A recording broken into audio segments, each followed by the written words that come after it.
Sveiki visi. Taigi Lietuvoje pasikeitė valdžia. Po Seimo rinkimų suformuota nauja koalicinė parlamentinė dauguma ir nauja vyriausybė. Politologai ją vadina kairiojo centro valdžia, kadangi jos branduolį sudaro socialdemokratai, kurie laimėjo parlamentinius rinkimus ir kurie Europoje tradiciškai laikomi kairėje politinė jėga. Kogi galima tikėtis ir laukti iš naujos valdžios? Pradėsiu nuo bendresnių tokių dalykų, nes neišaiškinus bendrų klausimų lengvai galima pasiklysti ir konkrečiuose. Kaip žinia, dabartiniai vakarų kairieji tai gana toks savotiškas liberalų vaivorykštinis reiškinys, kuris šiandien visiškai pajungtas yra globalinio kapitalo sistemos išsaugojimui ir modernizavimui. Bet kas be ko, socialdemokratai vis dėlto galutinai atsisakyti savo tokių pradinių, galima sakyti, marksistinių šaknų vis dėlto negali. Ir vis vien priversti skirti nemažai dėmesio savo politikoje socialinių problemų sprendimams. Priminsiu šią progą, kad kažkada Gintaras Paluckas, socdemų dabar deleguotas į premjerus, kada buvo kiek jaunesnis ir galimai idėjiškesnis, bandė sugrąžinti visiškai suliberalėjusius socialdemokratus į jo manymu tikrų kairiųjų vertybių kelią, ko pasėkoje ši partija ir skilo. Iš jos pasitraukė su Velioniu Kirkilu priešakyje grupė socdemų, daugumoje buvusios Lietuvos demokratinės darbo partijos senbuvių. Jie sukūrė savo politinę organizaciją, kuri vėliau tapo regionų partija, į kurią dabar purto įvairūs skandalai. Na, bet laikas bėga. Dabar Paluckas yra stambus žemvaldys, turi žemės valdas Turkijoje, Brazilijoje, turi savo verslą, ir šią prasme tikriausiai gali konkuruoti su Karbauskiu, kaip irgi vienu iš stambesnių žemvaldžių Lietuvoje. Kairysis jis dabar tik popieriuje, kaip ir visa ši partija. Kaip ten bebūtų, socialdemokratiniai tokie socialiniai sprendimai šiais laikais dažniausiai būna gana tokie konjunktūriški, paviršutiniški, išplaukiantis iš oportunistinės socdemų prigimties, bet demagogijos ir propagandos dėka gali būti pateikimi kaip iš esmės socializuotas toks politinis posūkis. Ir šioje vietoje kažkokie socialiniai teigiami tokie pokyčiai iš tikrųjų gali nutrupėti nuo bendro tokio kapitalistinio biudžetinio stalo už socdemus balsavusiam elektoratui, ir šiaip žemesniems socialiniams sluoksniams. Mūsuose, tarp kitko, gali būti pagaliau įvesta ir prieš kiekvienus rinkimus tų pačių socdemų žadama progresyvi mokesčių sistema. Nors, žinoma, begalinių diskusijų metu šios mokesčių reformos esmė vėlgi gali būti ir išplauta, ir iškreipta. Socdemai, kaip žinia, sudarė koaliciją su Demokratų sąjunga vardan Lietuvos ir partija Nemuno aušra. Suderintas ir koalicijos sutarties projektas. Kokiasgi programinės nuostatas ten išdėstytos. Nors koalicijos sutartyje išskirti 12 esminių koalicijos veiklos prioritetų, bet visus juos tikriausiai galima suvesti į tokias dvi prioritetinės grupės.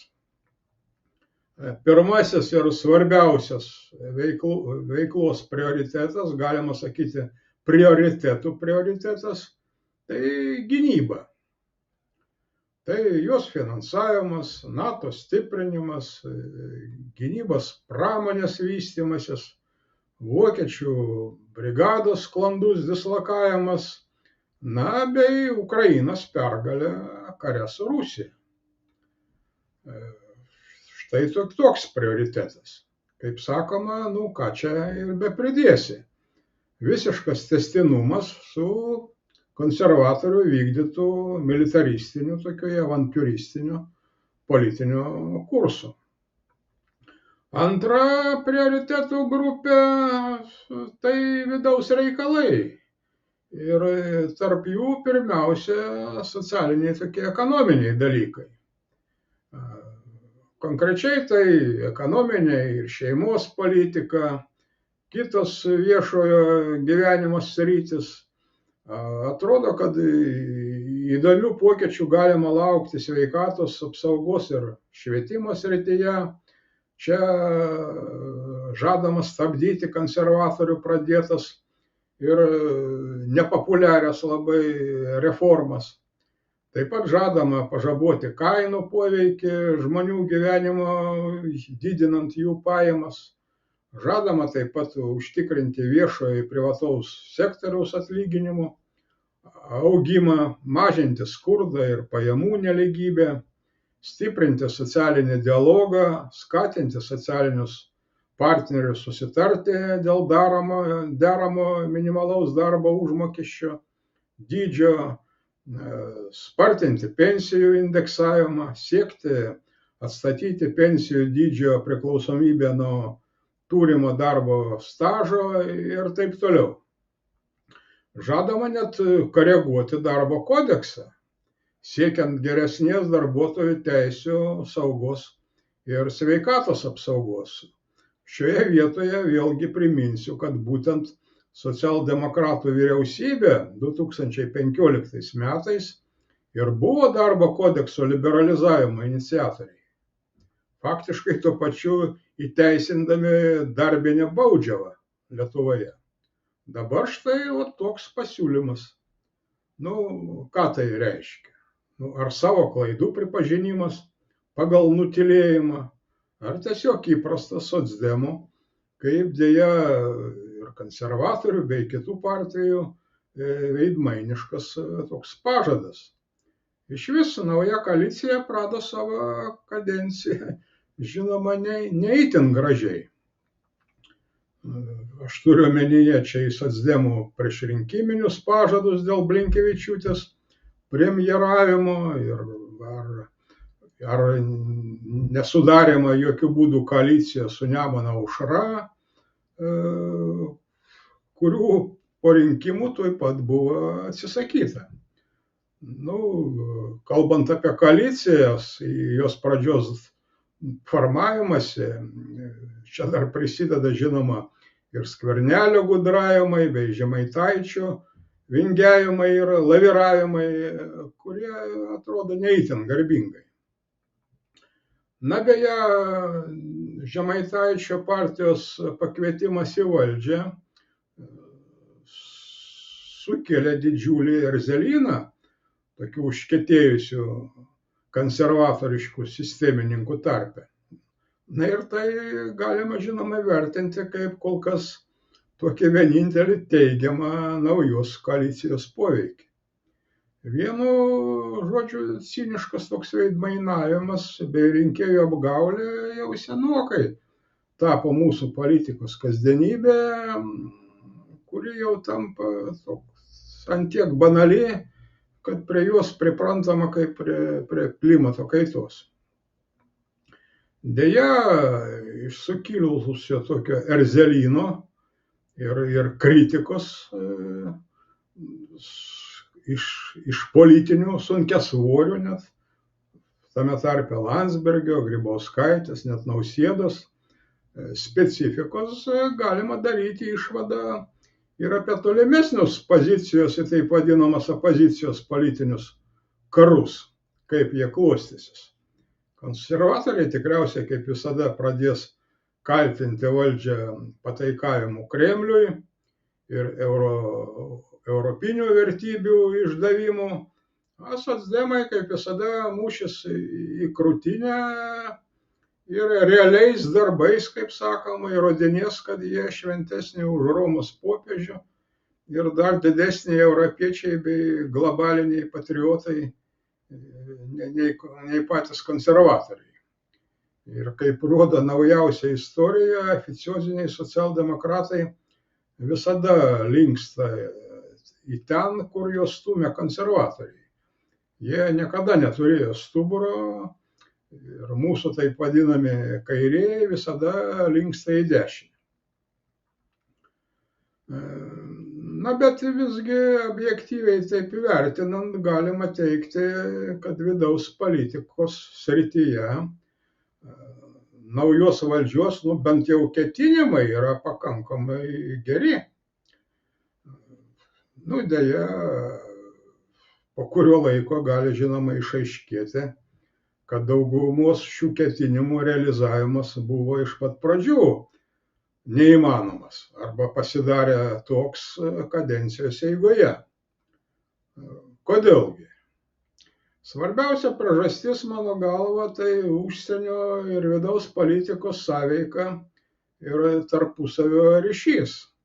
Reikalas tas, kad dabartinėmis sąlygomis vidaus ir užsienio politika lyg pasikeitė vietomis. Anksčiau užsienio politika visada būdavo vidaus politikos tęsinys.